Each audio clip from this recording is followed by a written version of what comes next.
1/3 de la superficie del planeta Tierra está cubierta de desiertos.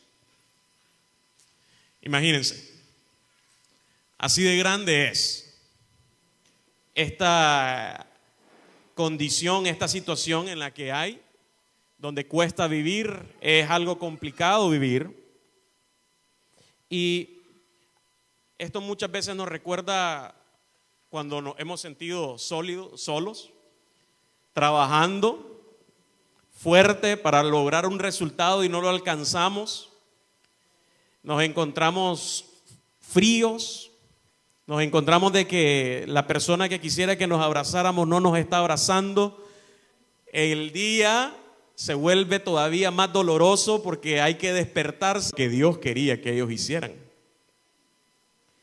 Poderosas las palabras de Moisés, con mucha verdad, pero para ese momento de decisión no era lo que tenían que hacer. Vamos al versículo 15 al 18. Viene Moisés entonces de regreso, donde Dios le dice: hey Dios, ¿qué te parece el consejo que les di? ¿Verdad de que estás de acuerdo con lo que les acabo de decir? 15-18, Éxodo 14 del 15 al 18. Entonces Jehová dijo a Moisés: ¿por qué clamas a mí? O sea, hasta ahora me estás viniendo a decir a mí, antes de decirle a mi pueblo lo que tenían que hacer. Les estás dando el consejo equivocado. No estad quietos. Lo que les tenés que decir es: di a los hijos de Israel que marchen. No es hora de estar sentados, no es hora de estar triste, no es hora de estar cabizbajo y meditabundo, no es hora de quedarse a morir a filo de espada porque no es necesario sacrificios, porque yo voy a enviar a mi hijo para que él sufra lo que vos no vas a sufrir, porque yo a él lo estoy enviando para que vos tengas vida eterna. Y entonces Dios le sigue diciendo a Moisés: y tú alza tu vara y extiende tu mano sobre el mar y divídelo, y entren los hijos de Israel por medio del mar seco. Esto es impresionante. A veces creemos de que podemos hacer las cosas sin antes pedir la voluntad de Dios. Y eso es lo que muchas veces nos pasa como iglesia, que damos la excusa de: ok, hoy no voy a hacer nada, no puedo servir. Porque normalmente siempre damos las excusas básicas: no puedo, no tengo y no sirvo. No puedo porque no tengo las capacidades. No puedo porque tengo un montón de cosas que hacer. No tengo porque estoy desempleado. Y no sirvo porque no sé si tengo los dones o los talentos. Pero yo les quiero preguntar hoy, iglesia: ¿cómo sabes que no podés, que no tenés y que no servís si ni siquiera lo estás intentando? ¿Cómo sabes que realmente no podés seguir si ni siquiera estás tomando la fuerza y la decisión para seguir avanzando? Porque yo recuerdo en un momento en que yo le dije a Dios: es que no tengo tiempo para servirte, y me dejó desempleado. Y ahí es donde entendí que, bueno, ahora no tenés empleo, entonces me vas a servir, ni modo. No había ni para dónde correrme. Es que no tengo habilidad. ¿Y acaso necesito que vos tengas habilidad? Es que no tengo dinero. ¿Y es que acaso yo no soy el dueño del oro y la plata? Porque cuando Dios te escoge, Él no está viendo ni tu cuenta bancaria, Él no está viendo tu terreno ni tus casas, Él no está viendo si podés hablar o no, Él no está viendo si tenés maestrías o doctorados. Cuando Dios te escoge es porque Él va a proveer para todo lo que se necesite. Hoy es el tiempo de marchar. Hoy es el tiempo de marchar, iglesia, por tu familia. Si Dios te prometió que si vos creyeres vas a ser salvo vos y toda tu casa, hoy es el tiempo de seguir creyendo eso, que vos y toda tu casa van a ser salvos. No es el tiempo de quedarte quieto, de que si le digo o no le digo, le hablo o no le hablo, puedo o no puedo. Hoy es el tiempo de marchar, de pelear por aquello que el enemigo te está quitando. Hoy es tiempo de pelear por el trabajo que te hace falta. ¿Te cansaste de buscar? Seguí buscando. ¿Te hacen falta cualidades y destrezas? Seguí aprendiendo. Ahora en YouTube hay un montón de tutoriales, pero bueno, no me voy a meter a tanto de eso, a tanto detalle y a tantos tips. ¿Saben qué? El momento de la salvación también hay que lucharlo, porque la salvación, si bien es dada por gracia, nunca la podemos dar por sentado. ¿Cuántos de nosotros hemos perdido a un ser querido? ¿Cuántos de nosotros nos hemos levantado en la mañana o a medianoche queriendo de que esa persona estuviera a la par y nos diera un abrazo o un beso? ¿Cuánto quisiéramos de que eso pasara? De la misma manera es la relación con Cristo. No lo podemos dar por sentado. Si damos por sentado nuestra relación con Él, de repente se va a enfriar. Y el primer amor que de un día tuviste también se te va a enfriar. Tu pasión, tu vocación, tu llamado se te va a enfriar. Porque no lo podemos dar por sentado el sacrificio que Él hizo en la cruz. Y a veces el desierto hay uno bien complicado para las iglesias. Yo estoy seguro que en esta no, pero en otras pueden ver. Es de que cuando te consideras demasiado salvo y demasiado santo, se te olvida la gracia y la misericordia para aquellos que no conocen de Cristo. Y entonces ahora solo te juntas con los santos y ya te da miedo hablar con aquellos que no conocen de Dios. Como que si esa es la manera correcta de pelear. Y la pregunta es, si entonces el desierto es un lugar cruel, un lugar de prueba, ¿por qué Dios, que es un Dios de amor, nos hace pasar a todos? Porque yo creo que aquí nadie ha vivido en Disneylandia, ¿verdad? ¿No? Aquí yo estoy seguro que si les preguntara a cada uno de ustedes tiene una historia interesante que contar, pruebas duras. Y entonces, ¿por qué un Dios de amor nos hace pasar por el desierto? Y esto yo creo que lo predicaba una vez en una prédica que le llamé El Precio. Oseas 2, del 14 al 15. Dice lo siguiente: ¿por qué un Dios que te ama hace que marches a través del desierto? Oseas 2, del 14 al 15. Porque he aquí que yo la traeré y la llevaré al desierto y hablaré a su corazón. Y le daré sus viñas desde ahí, y ahí cantará como en la juventud de sus tiempos y como en el día de su subida a la tierra de Egipto. ¿Sabes por qué te hace pasar por el desierto? Porque cuando estás pasando por el desierto de la soledad, donde nada ni nadie te llena, donde no tenés nada que comer, donde no tenés nada que te abrigue, donde no hay nada que te pueda llenar, entonces en ese momento cuando la única opción, la única salida se vuelve Cristo Jesús, nuestro Señor. Porque cuando Dios viene y te quita ese amor al dinero, porque estabas muy afanado con tu negocio, con tus ingresos, con tu trabajo, estabas muy afanado con un montón de cosas y le quitaste el primer lugar a Él, entonces eso es lo que Él quiere reclamar, su primer lugar, porque Filadelfia sos de Dios. Sos de Dios y Él no va a permitir que en tu corazón y en tu mente haya algo que le quite a Él su primer lugar. Ni la preocupación por la deuda le tiene que quitar su primer lugar. No, Dios está por encima de eso. Dios está por encima de las pruebas que estás pasando. Porque en el momento de la soledad, ahí es donde la compañía de Dios se vuelve más tangible. Porque cuando perdés el trabajo que te identificaba, te daba identidad, o la pareja que vos creías que te hacía sentir feliz y ya no la tenés, entonces Dios se vuelve tu único amigo.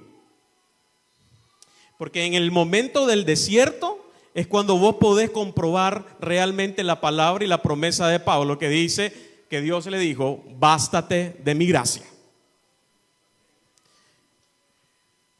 Cuando tenía 26 años volví a reconciliarme con Dios y empecé a tratar de servirle. Y en ese momento, cuando yo empecé a reconciliarme, recibí una llamada un miércoles por la noche. Era mi mamá llorando desconsolada, diciéndome: hijo, a tu papá le acaban de detectar cáncer de próstata. Tenía 3 meses de volver a buscar al Señor. Y yo la escuchaba llorando y ella decía, ese es el mismo cáncer que mató a mi papá, fue el cáncer que se había llevado a mi abuelo. Y en ese momento yo tenía asignado una casa, hermanos, de 5 cuartos, solo para mí. Tenía un buen puesto, tenía vehículo, tenía un chofer asignado. Pero podía tener en los mejores recursos del mundo. Pero nada en ese momento de lo que yo tenía podía pagar la sanidad de mi papá. Y en ese momento, cuando estoy solo en una ciudad que donde estaba solo prácticamente, lo único que me quedó en mi cuarto fue ponerme de rodillas y empezar a clamar y decirle: Dios, no sé por qué está pasando esto, pero sos mi única salida. Porque yo estaba dudando del poder de Dios. Pero lo que Él quería demostrarme es que sí tenía poder para salvar y sanar. Bueno, y vino a predicar hace 2 domingos, así que ya saben cómo terminó. Y después de eso, el Señor vino y me preparó para otro desierto. Después de 6 meses de ver milagros de sanidad, me preparó para un desierto de desempleo. Y yo quiero decirle algo, a mí ni siquiera de un aula de clase me habían corrido, sacado de un aula de clase, porque ni quiera Dios en mi casa si yo llegaba con una mala nota. Entonces, que me hayan corrido de un trabajo porque estaba cosechando lo que sembré y que tenía un mal carácter y me peleaba con mis jefes. Eventualmente tenía el favor de Dios, pero hay consecuencias que pagar de nuestros actos. Y me quedé sin empleo. Y para mí eso fue una derrota terrible y no quiero abundar más, sino que quiero hilar con lo siguiente. En ese momento en que yo me siento frustrado porque en mi casa me decían: si venís con un 89, aquí no entres. Un 89 es demasiado bajo. Pero mamá le decía: si fíjate de que fui el mejor de la clase con el 89, no me importa, yo no le pago la escuela a ellos, te la pago vos. Y después yo le decía: mamá, pero fíjate que dicen que mis compañeros de que con estas notas le regalarían un carro. Bueno, que se lo compren ellos, yo no tengo para el carro, tu trabajo es estudiar. Y así era mi mamá, y mi papá solo desde el comedor respaldando a mi mamá. Y yo quiero darle gracias hoy a mis 2 viejos, que los amo, los adoro, porque me enseñaron lo más importante en mi vida, que fue tener la oportunidad de hablar con Jesús. Ellos me enseñaron la oportunidad de hablar con Jesús, de saber que en mis épocas más difíciles yo tenía a un Cristo que me podía escuchar y podía responder. Y ese es el trabajo que Moisés en este momento, en el versículo lema que tenemos, que es Deuteronomio 8, versículo 2, nos quiere entender, nos quiere llamar. Moisés en este momento, Deuteronomio 8, versículo 2, dice que te acordarás de Jehová tu Dios en estos 40 años del desierto. ¿Saben por qué Moisés no les está diciendo te acordarás de tu vida en Egipto? Sino que les habla de probar su corazón en medio del desierto. Porque la generación que le está hablando ya no vivió en Egipto, todos se habían muerto. Solo quedaba una nueva generación. Y Filadelfia, nosotros tenemos una nueva generación de jóvenes, de adolescentes, de nuevos miembros. A esa es la generación que hoy le estamos hablando, que tal vez ya no vivieron nuestras luchas, sino que van a vivir otros tipos de luchas. Y como padres y madres de familia, su responsabilidad máxima es hacerles recordar de que tienen un Dios único que los ama y que estará con ellos siempre, y de que si lo dedican a Él, su vida será bendecida. Y para todos aquellos que tal vez no tienen un papá o una mamá que se dieron el tiempo de explicarles esto, Aquí hay unas maestras preciosas, tan llenas de amor y de cariño, que las van a explicar a esos niños que vienen sin papá y sin mamá, para hacerles saber que tienen un Dios que los ama. Porque eso es a lo que Moisés se está enfrentando ahorita. A una generación de que tal vez ya no vivió como una columna de fuego los guiaba, o como el mar se tragó los carros del faraón, ya no los está viendo. Ahora está ante una generación que en el desierto, con poco, sin recursos, sin apego, vivía agradecida con Dios, porque cuando querían beber, Dios les tornó el agua amarga a dulce. Porque cuando tenían hambre, hizo caer maná del cielo. Porque cuando se aburrieron de comer maná, les mandó palomas para que comieran carne. Porque cuando volvieron a tener sed de nuevo por de toda la carne que habían comido y se seguían quejando, entonces en ese momento Dios hizo brotar agua de una peña. Esa es la generación a la que Moisés ahorita está hablando. Una generación que ya no se está quejando. Una generación que ya no puso su confianza en un hombre, en este caso en un faraón. Era mejor estar en las caballerizas del faraón. No. Ahora tenían una generación que en medio del desierto adoraba. Que en el medio del desierto procura tener la victoria de Dios. Porque cada quien, hermanos, decide cómo vivir su desierto. O lo vivís en la quejanza, es decir, quejándote todo tiempo, o en todo tiempo alabando a Dios. O alabándote o quejándote. Así que, hermanos, es el tiempo de cambiar nuestra queja en alabanza, en dar gracias a Dios por todo. Porque ¿saben qué?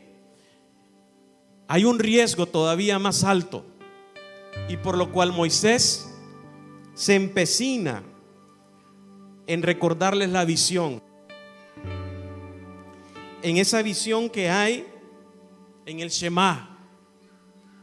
Porque cuando estás en el desierto probablemente es más fácil acercarte a Dios. Pero cuando estás en la tierra prometida es más fácil olvidarte de Dios.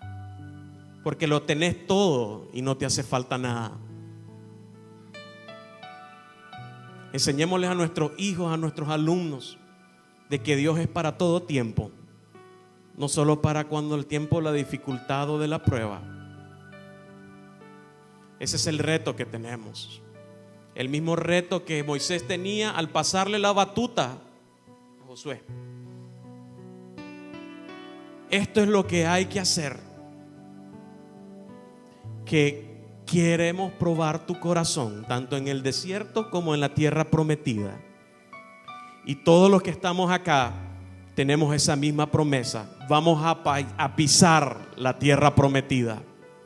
Dios tiene esa tierra prometida para vos, porque Cristo pagó el precio de tu culpa, de tu pecado, de tus fallas. Las dejó clavadas en la cruz del Calvario. Y hoy podemos decir que somos hijos e hijas de Dios. Y podemos decir que somos libres y más que vencedores en Cristo Jesús, que nos amó primero. Quiero que te pongas de pie. Después de semejante sesión de evangelismo, es hora de que también nosotros agarremos fuerzas. Yo quiero pedirte de que busques a tu familia. Si están separados, busca a tu familia. Pónganse cerca todas las familias. Si serviste, es más probable de que vayas a necesitar más esta oración, porque pasaron cosas grandes, pasaron cosas sorprendentes. Así que yo te pido de que si tenés a tu familia a la par, por favor búscala. Si hay alguien que está solo, levanten las manos. ¿Quiénes están solos? Hermanos diáconos, maestros de la escuela, por favor pueden buscar a esas personas que están solos y abrazarlas. No se queden solos. Hoy vamos a orar. Si tenés a la par a tu familia, yo te pido de que empeces a orar por ella. Empieza a orar por ella, porque el momento de la reconstrucción familiar, el momento de la restauración familiar está llegando a Filadelfia. El momento de la victoria para tu familia está llegando. Porque es tiempo de marchar y no rendirte. Mamá, papá, no te rindas de orar por tu familia. No te rindas de orar por tu hijo. No te rindas de orar por tu hermano. Es el momento de abrazarlos y orar por ellos. Empieza a bendecirlos en el nombre de Jesús. Empieza a clamarle a Él de que lo proteja, lo guarde, lo cuida. Es el momento de venir a Cristo.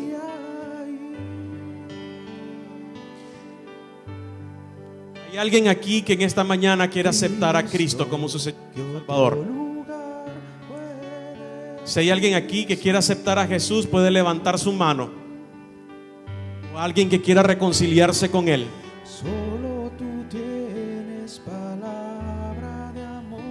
Si no lo hay,